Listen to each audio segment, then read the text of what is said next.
Hello everybody, welcome to the city of Tokyo. I'm on a bridge right near the Olympic Village on Tokyo Bay, overlooking the entire city. And I'm here for a reason. This is where the Nankai Trough, just out there, I wanted to give you perspective, there's been an elevated risk of a mega quake to the Japan area as of yesterday. Seismologists and experts in the field came out and scared a whole lot of people, including my wife Kanai and me, and people that are now going to Amazon and other home centers around the country buying emergency goods in case of a mega quake. This happened just this morning when, as soon as people woke up, everything was sold out on Amazon. I was a little bit surprised at how quickly this occurred. But when you hear the word, how you doing? When you hear the thing, mega quake, just in English, that sounds freaking scary. Mega quake, what is that?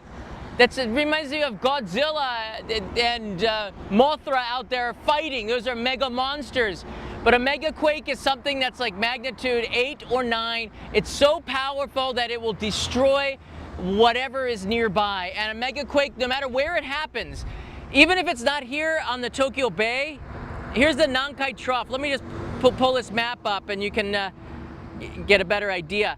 So this is the Nankai Trough on the left side. In particular, the location right here is suspect. Now, Miyazaki is down on the south. It's where that last arrow is on the left side. That's where the magnitude 7.1, a shindo 6 on the scale, which is pretty darn high, occurred yesterday at around 4 p.m. We have friends down in Miyazaki. We got some email messages that they were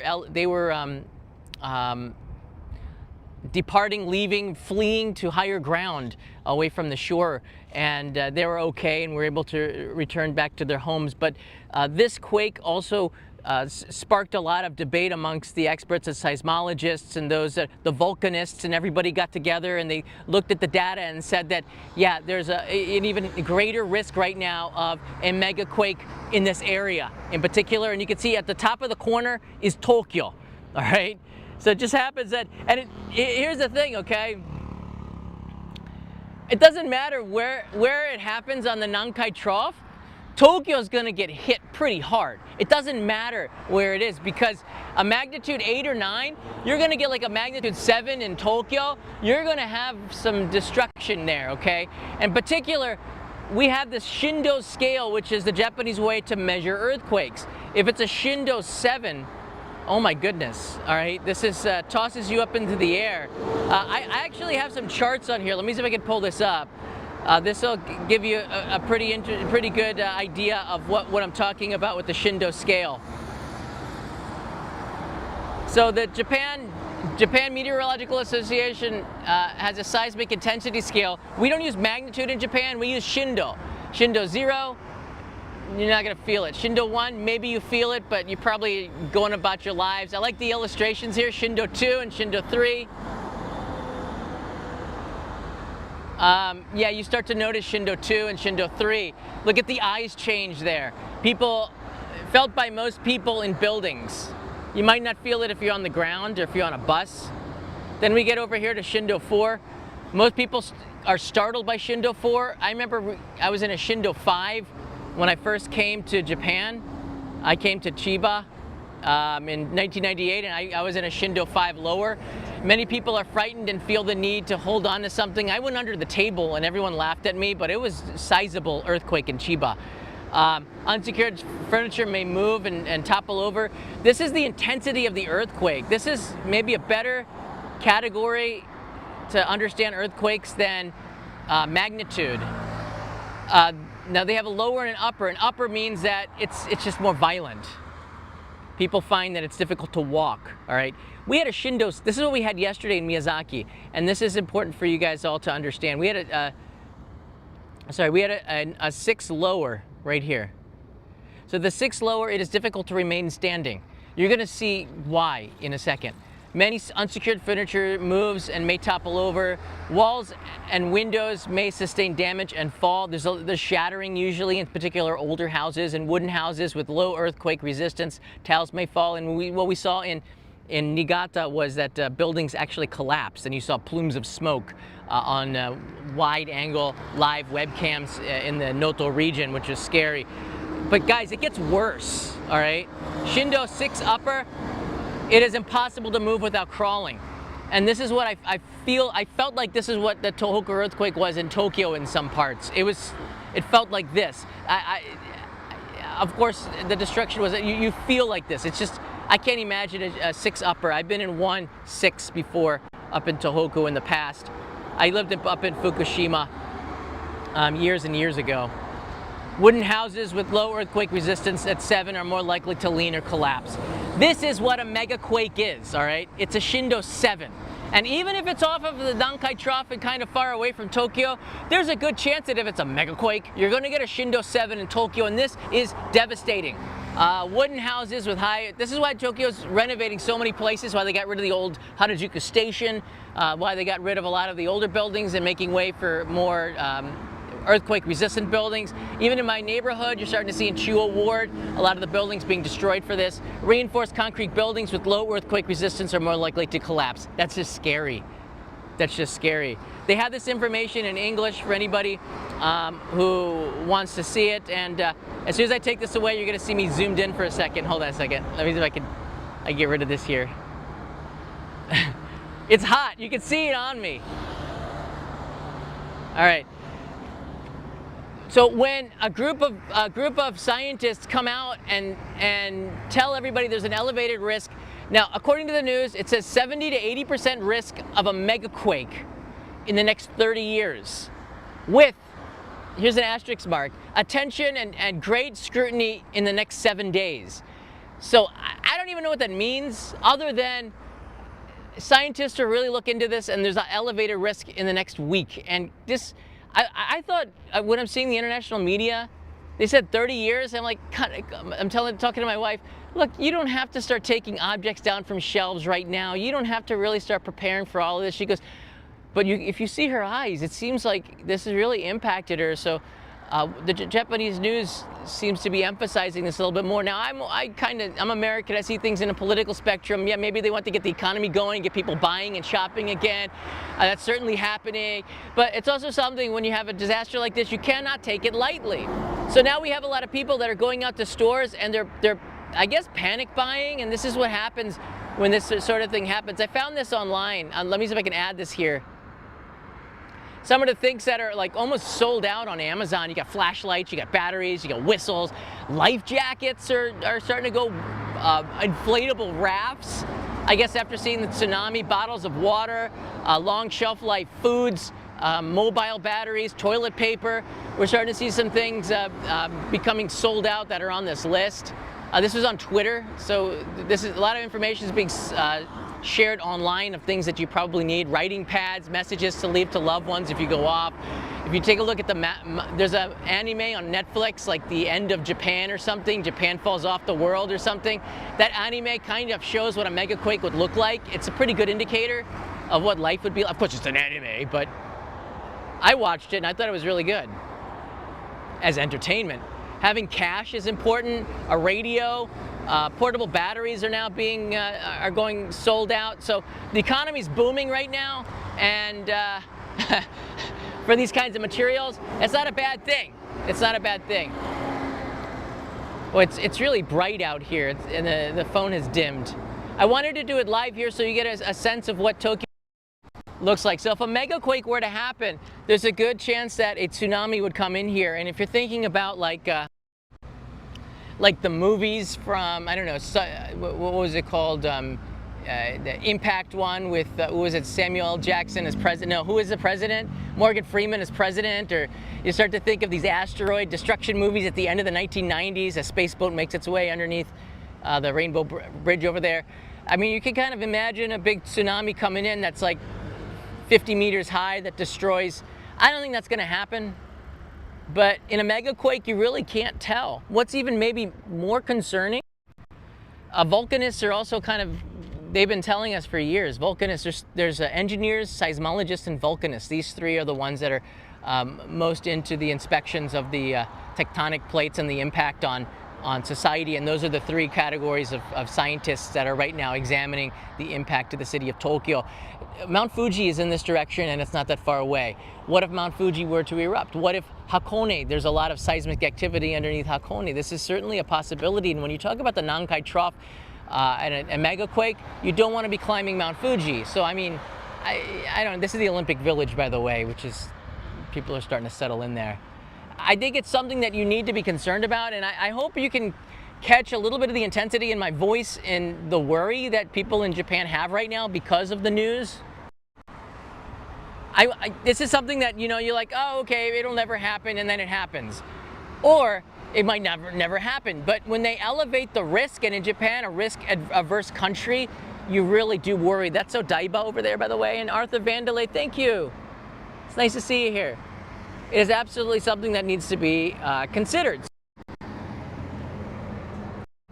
Let me show you a little bit about this earthquake in Miyazaki, okay? This happened yesterday off of the coast of Miyazaki. I was just there not that long ago. You see, whenever you see a 6, it's kind of scared. This is the intensity scale, the seismic intensity scale that I was talking to you about. That's pretty high.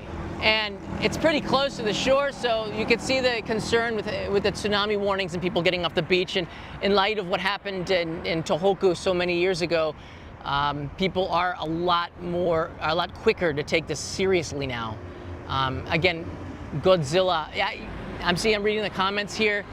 If that helps, get off the beach because of that then, okay? If that helps you move a little bit quicker, then perhaps you should move a little quicker. I'm not being facetious here. If you do have a warning, please do get the high ground.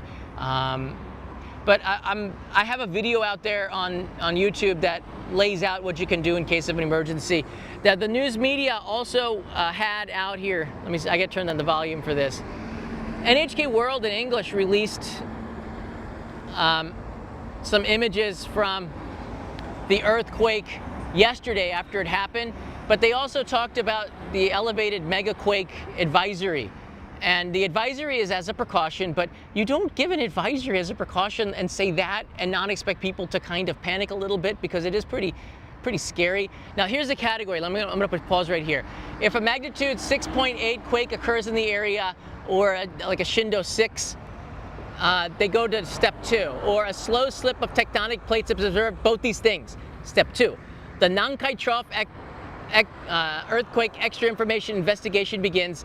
Okay, step 3. Experts review the event. A magnitude +7 quake occurs, a slow slip is confirmed. Yes. Step here, mega quake advisory issued. So it's, all right, it's kind of a formality based on what they saw. It was a slow slip yesterday, which is so scary because the earthquake seems longer. But it was also a slow slip at a high intensity. A slow slip at a high magnitude is even scarier. And those are long and those are powerful, and you gotta look at it. And a mega quake advisory comes out, and whenever you see the word mega, it's better. I guess, you know what? Perhaps it's better than giga. I don't know what a giga quake would look like, but let's look at here, okay? This is comes from NHK. The mega quake advisory, and this is the information that we got. They have some graphics here. They broke it down with a chart on the left side. You can see the Nankai Trough more clearly, and the yellow is the impacted estimate, or the estimated area of quake epicenter. So the epicenter, the trough is there, but the epicenter could be anywhere along the coast there. We could see damage all along the coast. So if you're looking where the safest places are probably going to be, Sea of Japan side, but they get quakes as well. So there's no real, for the majority of the country, there's no real safe place. And the megaquake also it would impact Kyoto and Osaka to some extent, but Tokyo certainly, and Shizuoka certainly, Shikoku certainly, Wakayama certainly. The agency is calling on people to ensure they are prepared on a daily basis, such as securing furniture in preparation of tremors, making arrangements to confirm the safety of their family members, and confirming locations of evacuation shelters. It is also advises households and facilities with individuals who take time to evacuate the elderly, people with physical disabilities, and children to consider voluntary evacuation. The Nankai Trough earthquake is a massive magnitude 8 class temblor that regularly occurs every 1 to 200 years. This is this is kind of important information. Latest estimates say about 230,000 people would be killed and about 2.9 million homes destroyed. So we're not messing around here, okay? I'm not messing around here. When we say mega quake, we're talking about 250,000 people in estimates in a country that's prepared for a mega quake as best as any other country in the world.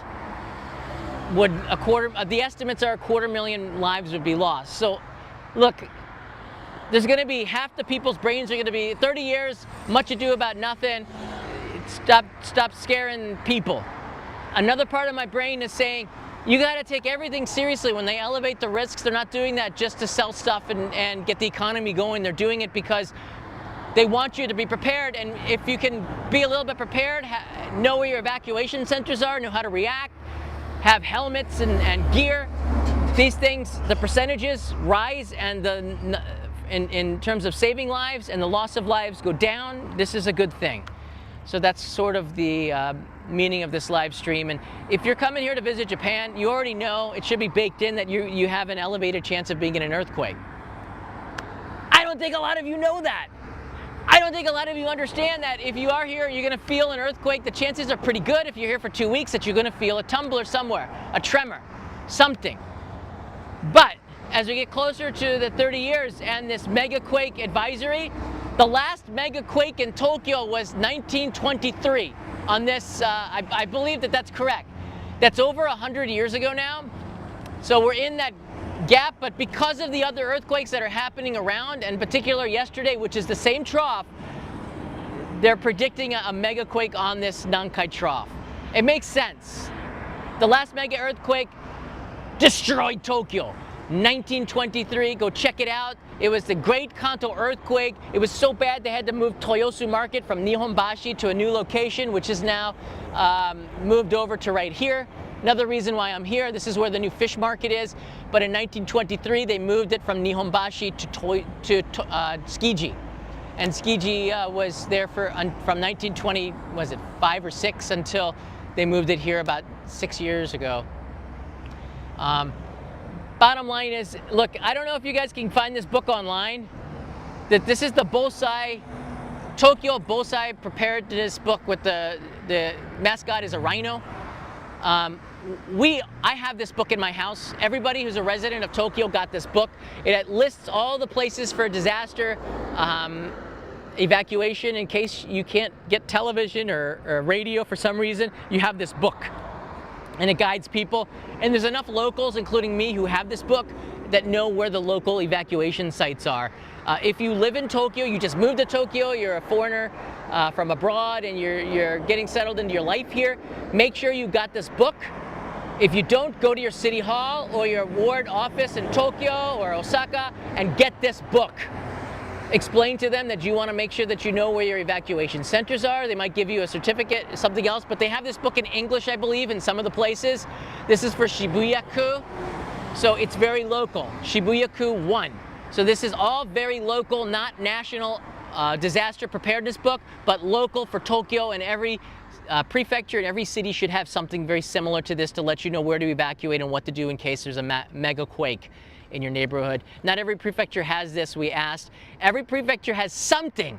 Every prefecture has a disaster shelter or area for you to evacuate to. It's good to know where that is.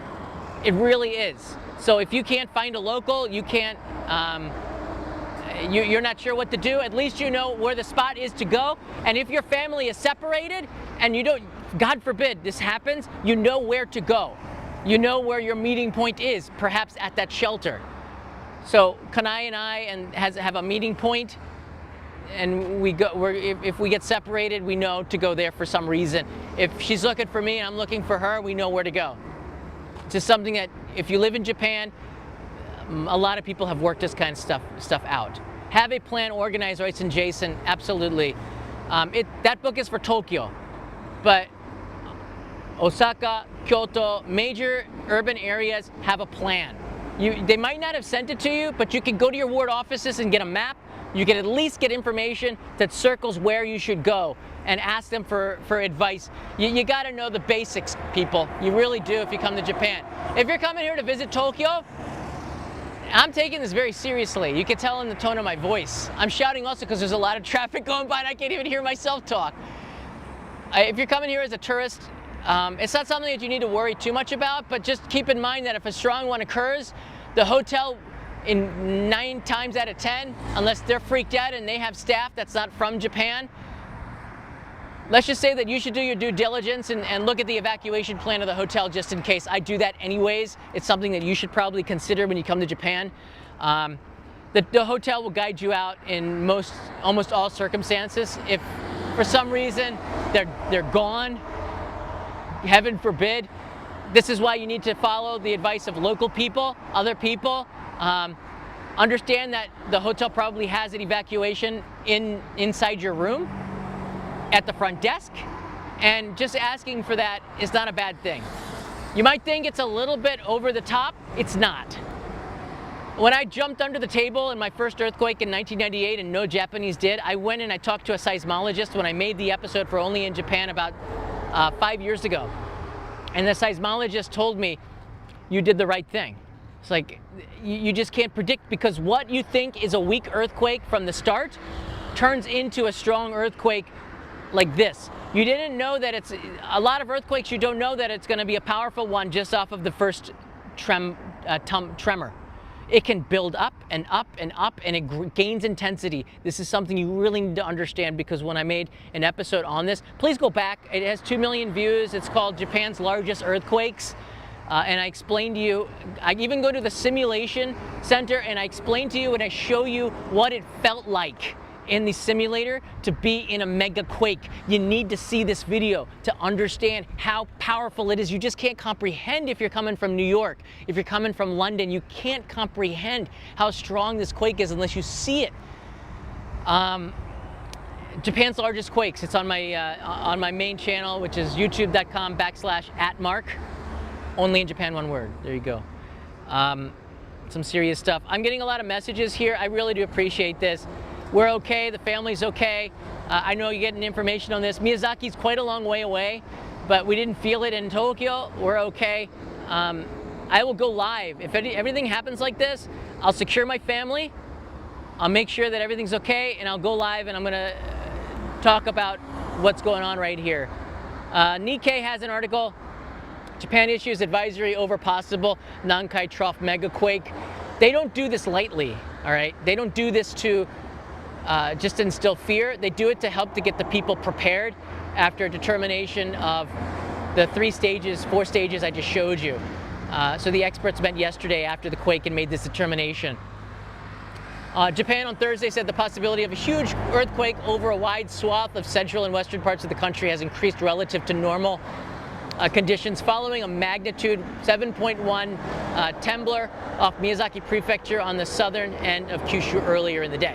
Following the afternoon quake, the Japan Meteorological Association, often abbreviated as JMA, launched investigations into its possible relationship to a potential Nankai Trough earthquake, which experts have warned for years could cause huge loss of life and property. According to NHK, 230,000 people in a mega quake would lose their lives despite all the preparedness. They do this kind of release to get the numbers down.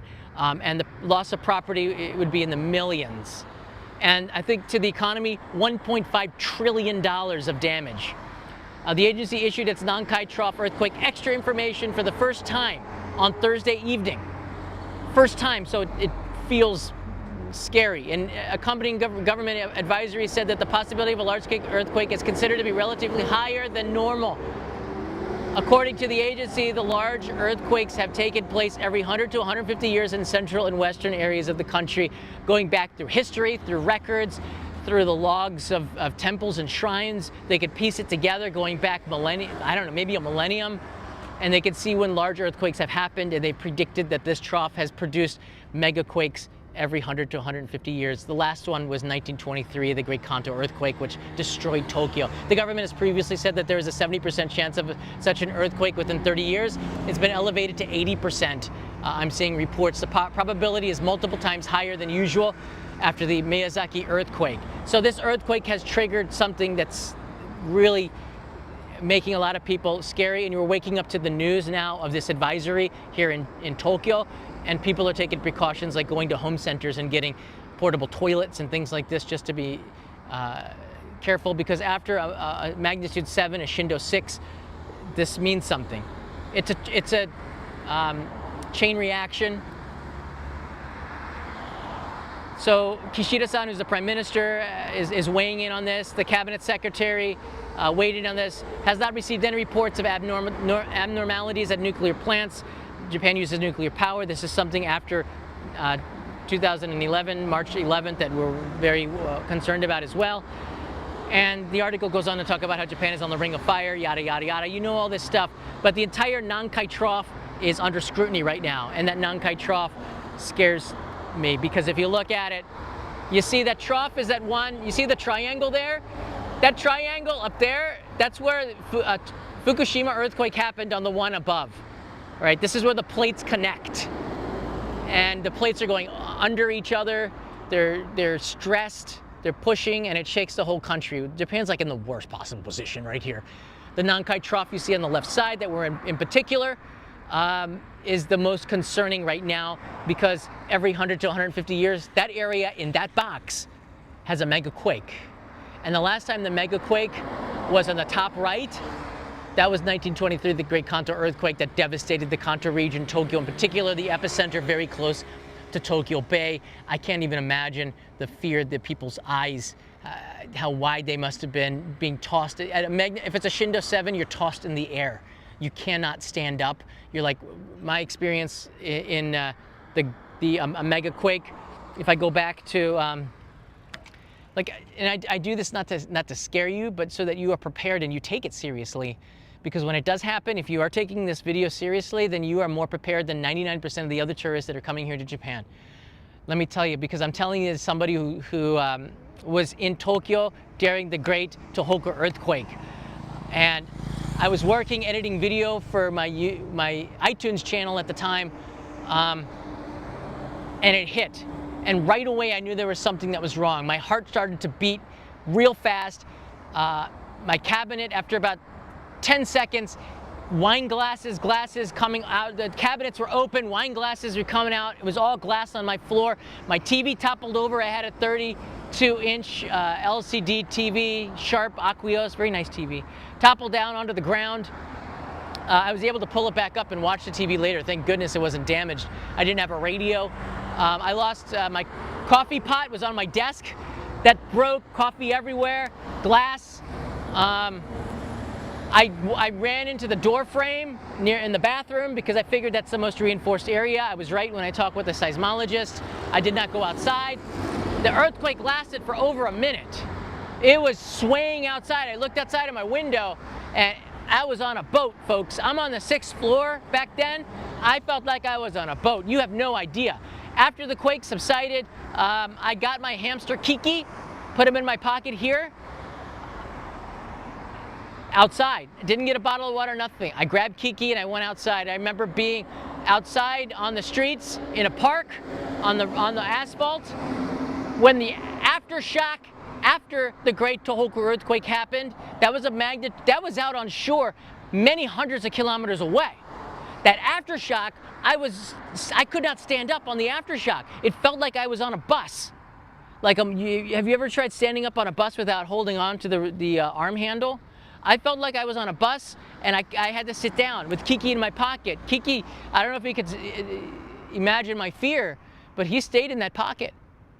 I had to clean out that pocket. It was loaded with little pellet poo and yellow stains. Had to throw the shirt away. In hindsight, I kind of miss little Kiki. But in hindsight, I couldn't stand up. And then it seemed like 5 minutes, every 5 minutes there was an aftershock. And these aftershocks, if you have structural damage, these aftershocks are even more dangerous because they start to take that structural damage and they can destroy buildings. they can destroy buildings that are not reinforced, and eventually they will crack, because if it happens right off the coast of Tokyo on the Nankai Trough, you're going to get a lot of buildings. In particular, look, it's really amazing. Governor Koike has not taken this lightly. I came here for a reason. This used to be all old buildings, and now they're really large high-rise. These were old factories. This was a place that was built after World War II, a lot of cement stuff here. Now you can see they've knocked it all down. There's a few low-rises there. These are mostly going to be gone, and they're going to come up with new earthquake-resistant buildings in the city of Tokyo. There's a reason why you're seeing all this construction. There's a reason why. Because the prediction of a megaquake is real, and Tokyo is preparing, and they started with it right after the Great Tohoku earthquake. They started the renovations of the city of Tokyo, including destroying Harajuku Station, which has a lot of people going through it and not structurally strong enough to withstand a megaquake. We've seen a lot of other construction going on around the city of Tokyo. It all has to do, not all of it, but the great majority has to do, and this is the Olympic Village here, with earthquake preparedness of this megaquake that everybody predicts is coming. It's just historically, it's come, and that earthquake yesterday triggered something, and we don't know what's going to happen, and I'm going to keep you up to date here. I'll go back to my normal life, everyday life. This is what we have to do. Thank you, Donna, thank you very much. This is why I love the live streams. There is an app that you can download. I believe it's also in English. Bosai is this is something very important if you're coming here to Japan. B-O-S-A-I, Bosai. Bosai is the word that means disaster in Japanese. If you search B-O-S-A-I on the app stores, you should be able to get, you see that black rhino, or you'll be able to get your the evacuation plans for wherever. At least you have a general idea, and the information in there, I think it's good to go over. Just the general information on a megaquake is very good to go over before you come to Japan. Download it, get YouTube Premium and download it. I used to watch, Ario has noted it, thank you Ario. I got YouTube Premium so I could download the videos and I could watch them on the airplane. And what I did was I downloaded a lot of videos wherever I'm going into an area when I'm on the airplane, and I'll watch them, and when I arrive there, I have a lot of information. I'm not saying that you should download YouTube Premium, I sort of am. But if you change your country to Japan, it's like half price compared to the United States. I don't know if you can do that, but the location in Japan, I get a 1-year YouTube membership for $80 or something, and it's been a blessing to have that information. But when you think about learning Japanese language, really good to do, but also being prepared for the worst. And you know, I looked at it on the news. It's just scary. It's just scary. You look at this and you're like, oh my gosh, this isn't Kumamoto, right? And it's a massive earthquake, and Kumamoto is no stranger to earthquakes. And every time I hear that dun dun dun dun, you know that sound, bling bling, it scares the crud out of me. They grab the helmets, they're ready for it. This is where the earthquake was yesterday. Nankai Trough, it's the one that's in Tokyo. The one that happened up in Tohoku are not, they're kind of a different plate. This one is the same plate as Tokyo. So you can understand why we're a little bit concerned here. I watched, there's some video of dash cams, and you can see, if you look at the ones, I don't know if I have it queued up here, the road is going like this in Miyazaki yesterday. Those are massive earthquakes. Maybe it probably is more like this, but it doesn't look like that because it's the earth. All right, and I say this because my memory, I'm scarred for life on what happened in that earthquake. Not just because of the eyes of the people that we went up to help when we volunteered up in Tohoku. If you're living in Japan in 2010 and 11 and you were in this area, I almost all of my friends went up there to volunteer, and when you did that, you saw the eyes of the people's eyes, and you saw their lives destroyed, and you see what a megaquake can do. And when they do an advisory like this, you take it seriously. You don't joke around about it. Yes, 30 years or next week, but if it's heightened more than it was last week because of this earthquake, yeah, it's a good time to be prepared. I have a lot more batteries. I got them at Costco. I'm going to probably get a portable light, probably get a solar powered charger, so I can keep things charged even without power, like some basic stuff that you should have in the house. I was actually holding off buying these things because I wanted to make sure that they were the most efficient ones, because you know the first and second generations of stuff are not very efficient. But now we're in like the 10th generation of solar panels that are portable. They actually work pretty good. Usually it was the cables that were a problem, but now you can get these portable batteries that will be able to power your refrigerator for, I don't know, like 6 to 10 hours. So if you do have power outages, you'll be able to preserve the food. Open the refrigerator, plug it in for 10 minutes. You can keep it cool and be able to eat a little bit longer. Open the refrigerator every 10 hours or something, because that magnetically sealed refrigerator does a great job of keeping things cold. Have candles. You know what? If you go to Daiso, this is the last information, because I want to take questions from you guys. This is something that we need to think about, and I notice the comments that I'm getting. If you go to Daiso, which is a 100 yen shop, you can get portable cob lights, which are super bright. This is like amazing. It's the battery's inside. It lasts forever. It's charged. Hold on a second. I carry this with me everywhere. This bag. In one pocket, I have, like, in case I just happen to be out and about. All right, here's this cob light. It's also magnetic. It also has a stand on here. It's charged with USB-C. See right there? And it is freaking bright. Let me see.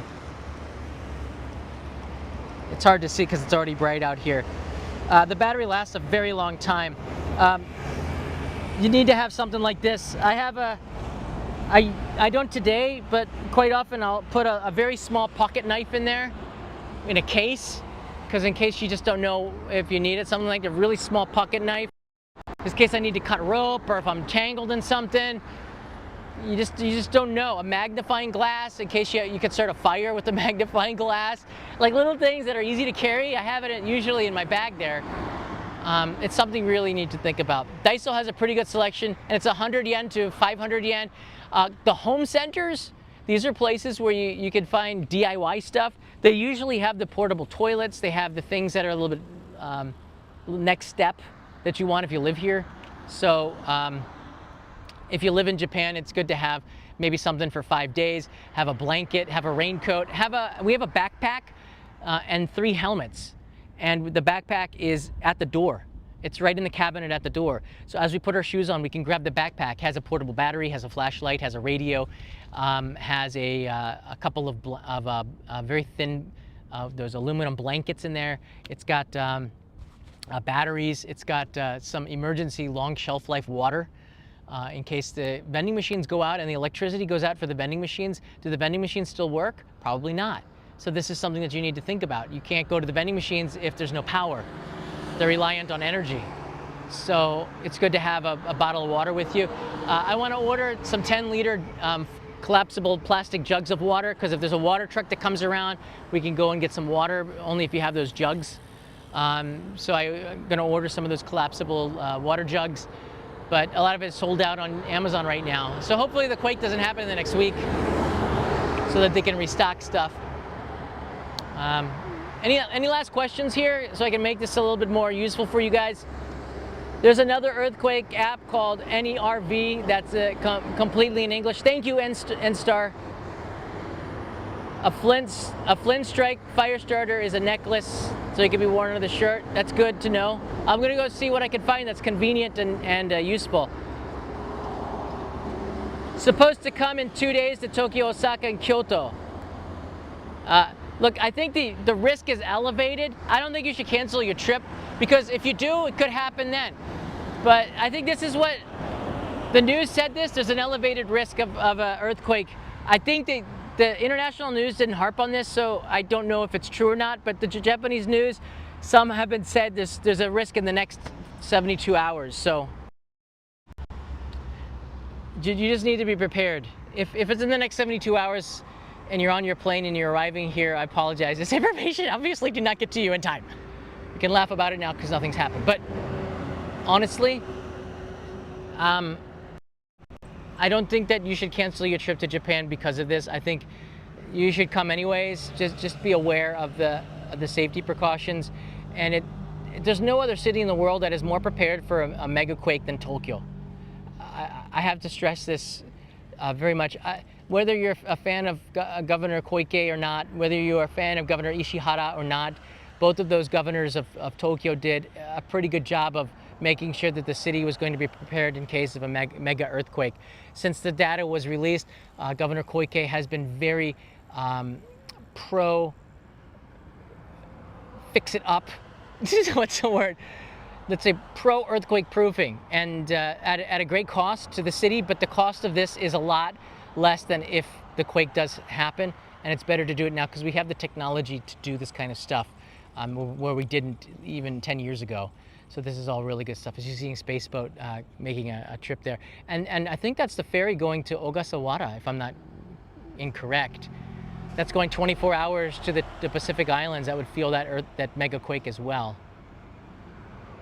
But why would you go to a mega quake? I don't understand your question. Why would you go to any country that has... Look, California's on a ring of fire too. I don't know. There's lots of threats and risks in the world right now. The one thing that I learned after 2011 is that you can't predict an earthquake. You can't live your life. You can't live your life like that.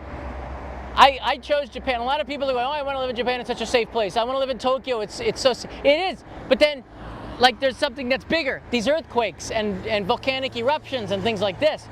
It's not something that you take lightly. But if you've lived through a mega quake, and I was on a weaker end of it because I was far away in Tokyo, but still felt felt what it was like.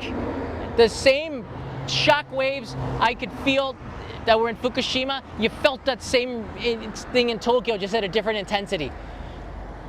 It's like a record player. There's grooves in the record player.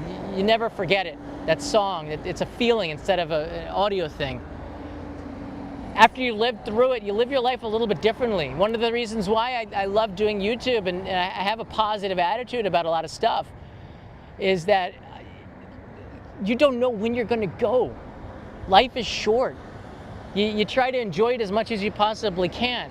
There's a great feeling in making other people around you happier, so you live your life trying to do stuff like that. I want to see smiles. I want to be every day to be special because you don't know. You see, when I saw the eyes of those people up in Tohoku after the earthquake that had lost loved ones, you see that you can lose everything in an instant, just like this. And you really do have to, in hindsight, you have to live your life. You have to travel. You have to go to Japan. Do it when you can do it. Go and see the places that you want to go see. Do not hunker down into a bunker and, stop living your life because of fear. You must go out there and be human and be curious and live your life. And anybody who's lived through this, the vast majority of the people, there's more of a sense of brotherhood up in Tohoku afterwards of this. People are more, I don't think the word is friendlier, but people are more human. When you lose somebody, when you know people who've lost somebody like this in a mass tragedy, there's a lot of pain and you feel it and you take it seriously. And Japan is a safe country for crime, for human problems, but for natural disasters, Japan's on another level. So I say this not to scare you, I say this so you take it seriously. If you do come to Japan, know your escape routes, come here prepared, watch some videos on it, understand a little bit about earthquakes. At the same time, be careful, but at the same time, right. Do you think Tokyo will be greatly affected after the quake? Tokyo will be, after this quake in Miyazaki, Tokyo will be greatly affected in any mega quake that happens on the Nankai Trough. Any quake that happens on the Nankai Trough that's a mega quake will impact Tokyo. It's on the plate that Tokyo is on. This is not the one that was up in Tohoku. This is the Nankai Trough. This is the plate that Tokyo is on, and it's right on the corner, like right on that spot. Tokyo's going to be impacted no matter what if there is a mega quake on that trough. I don't see how it's not impacted with a mega quake. We're talking like a difference between a magnitude 9 and a magnitude 7 is like, it's like gargantuan. It's exponential, all right? 1, 2, 3, 4, 5, 6, 7, 8, 9, 10. It's like, it rises like this. So the difference between like a 7 and an 8 is pretty huge, all right? A difference between a 6 and a 7 is pretty huge. It's like the intensity. It goes up like that, all right? So just please understand that. And if you are ready in this video that was 45 minutes long, can make you a little bit more prepared, a little bit more comfortable, maybe save a life or two, I think that this is totally worth it because I'm getting sunburned out here. I'm seriously getting burned out here. I can feel it. I'm gonna take off my shirt. I usually, if I wasn't on the video right here, I'd take off my shirt and I walk right around without my shirt because we're in kind of like a beach area. We got the earthquake phone alert yesterday, kind of freaked me out, writes in the J vlog. Absolutely, it's supposed to freak you out, and it should, because you are prepared. That sound scares the crud out of me, and I swear they probably tested this on normal people and said, what scares the most people? This sound. Bring, bring, bring, bring. Oh my God, you lose fear. It's worse than watching a horror movie. You know, Ju-on, The Ring, that was scary. Blair Witch, very scary. No, this is, I hear that, it's instant fear, all right? You really shouldn't be getting sunburns at your age. I'll be all right. It's 45 minutes is okay. That's why I'm kind of like shutting this down here. It looks a little like a sunny day in clouds. It's very sunny. Thanks so much. Take a look at the live comments. There's some great questions here. Again, for those that are joining us, because these live streams run a little bit longer because I want you to be informed. So for the many people that are here, this is the Nankai Trough. This is the area that has had an elevated increase. I'm learning through the live stream here. Apparently, Japanese TV is now saying there is an elevated risk for a mega quake in the next 2 to 3 days. So right now, I'm not in the best spot either, unless I wanted to see something coming. But I am in a high area actually. But there's an elevated risk right now, and Japanese are taking precautions right now. And in light of what happened yesterday and Miyazaki, this mega quake advisory should be taken seriously. And if you're in Japan right now, it's probably a good idea just to review and take what I said and learn from it and make sure that you are prepared. Don't panic, be prepared, and you're going to be fine. This is why they triggered a mega quake advisory, just because it was a +7 and a slow slip. Yeah.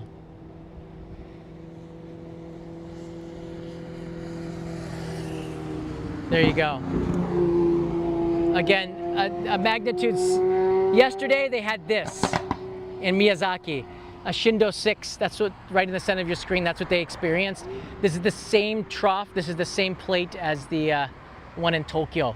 And if you see the one here, and this is why it's very concerning, the location of that plate that hit Miyazaki, the other end of it is Tokyo. Look at the corner right there. That's not a great corner. This is scary. Tokyo's like made in the worst position. They should have put Tokyo where, I don't know, Yonago is on the Sea of Japan side. I love Yonago, maybe the safest place. Solid earth in Yonago, near Mount Daisen. That's the Mount Fuji of the West. Don't panic, be prepared, and I'll keep you updated. I'm gonna be watching the news today as well, and I'll probably do another live stream on this if we get some updates. If not, I'm gonna go ahead and live my life. Have some fun tomorrow, and that's what you would expect to do if you're on vacation here, and leave the worrying to me. I'll take care of that and do the research for you. Just thanks so much for subscribing, and I'll see you in another live stream really soon. If there's any updates on this, I'll bring you live as well. Take care, everybody.